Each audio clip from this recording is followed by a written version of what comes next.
मध्य पूर्व, एक ऐसा नाम जो दुनिया की सिर्फ 5% जमीन को कवर करता है, लेकिन पूरी दुनिया की राजनीति की दिशा यही तय करता है। तो चलिए समझते हैं कि आखिर ऐसा है क्यों। ये लाइनें ना मध्य पूर्व की पूरी कहानी को एक तरह से बयां कर देती हैं। एक ऐसी जगह जहां तेल, धर्म, इतिहास और लड़ाइयां सब कुछ एक दूसरे में इतना उलझा हुआ है कि इन्हें अलग करना नामुमकिन है। देखिए, मध्य पूर्व की लोकेशन ही इसकी सबसे बड़ी ताकत और शायद सबसे बड़ी कमजोरी भी है। ये एशिया, यूरोप और अफ्रीका के बिल्कुल बीच में एक चौराहे पर बसा है, और इसी वजह से ये हमेशा से ही दुनिया के मामलों का सेंटर रहा है। यहीं से वो रास्ते गुजरते हैं जो पूरी दुनिया की इकोनॉमी को आपस में जोड़ते हैं। तो सवाल ये उठता है कि आखिर ये इलाका इतना सेंसिटिव क्यों है? क्यों पूरी दुनिया की नजरें हमेशा इस पर टिकी रहती हैं? इसका जवाब ना सिर्फ इसकी लोकेशन में नहीं है, बल्कि उन 4 बड़े पिलर्स में छिपा है जिन पर इस पूरे रीजन की कहानी टिकी हुई है। तो आइए इसके पावर के इन 4 स्तंभों को, या कहिए इन 4 वजहों को एक एक करके समझते हैं। यही वो वजह हैं जो मिलकर इसे दुनिया का सबसे नाजुक और सबसे जरूरी हिस्सा बनाती हैं। चलिए शुरू करते हैं पहले पिलर से, और ये वो चीज़ है जिसका सीधा असर हम सब की जेब पर पड़ता है। जी हाँ, तेल और गैस का खजाना। मध्य पूर्व को आप दुनिया का ऑयल बैंक समझ सकते हैं।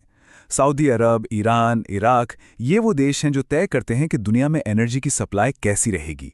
इसी तेल ने इन्हें सिर्फ रेगिस्तान से उठाकर दुनिया के बड़े फाइनेंशियल प्लेयर्स में बदल दिया, और अमेरिका, चीन, भारत जैसी बड़ी बड़ी इकोनॉमीज आज इन पर डिपेंड करती हैं। और इसीलिए जब भी इस इलाके में जरा सी भी गड़बड़ होती है या कोई टेंशन बढ़ती है, तो उसका सीधा असर पूरी दुनिया में पेट्रोल, गैस की कीमतों पर दिखता है।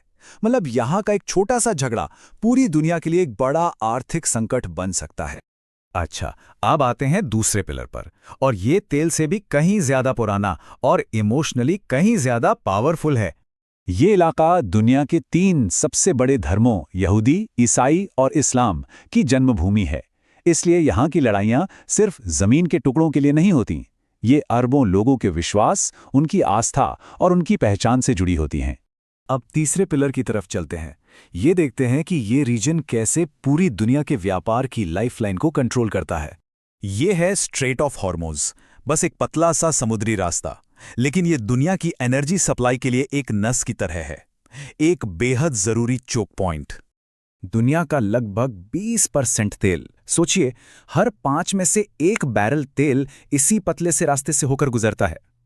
ये आंकड़ा ही इसकी अहमियत बताने के लिए काफी है। तो जरा सोचिए, क्या होगा अगर ईरान इसे बंद करने का फैसला कर ले? ये वो सवाल है जो दुनिया भर के लीडर्स और इकोनॉमिस्ट की नींद उड़ा देता है।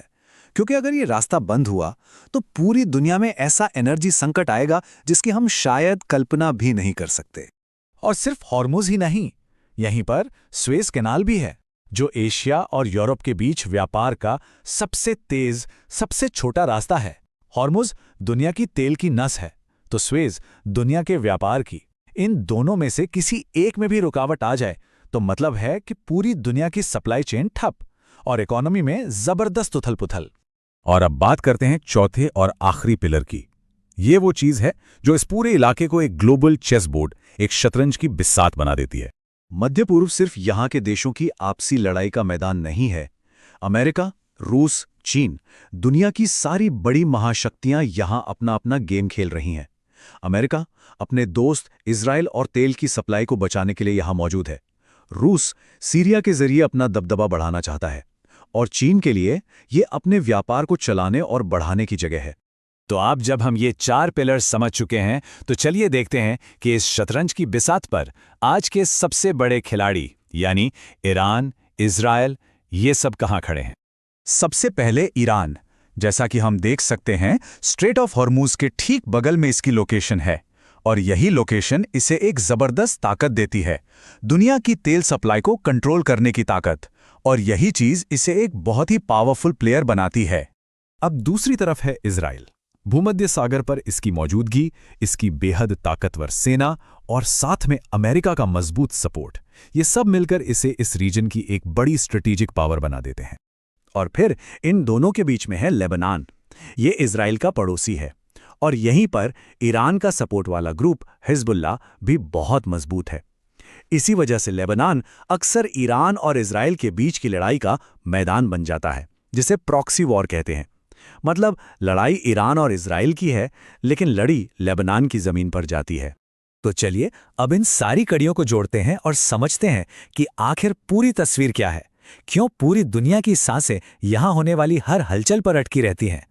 तो सीधी सी बात यह है, मध्य पूर्व दुनिया के लिए इतना जरूरी क्यों है? क्योंकि ये तेल का खजाना है, ये बड़े बड़े धर्मों की जन्मभूमि है, ये दुनिया के व्यापार का एक बड़ा सेंटर है, और ये सुपर पावर्स के लिए एक पॉलिटिकल अखाड़ा है।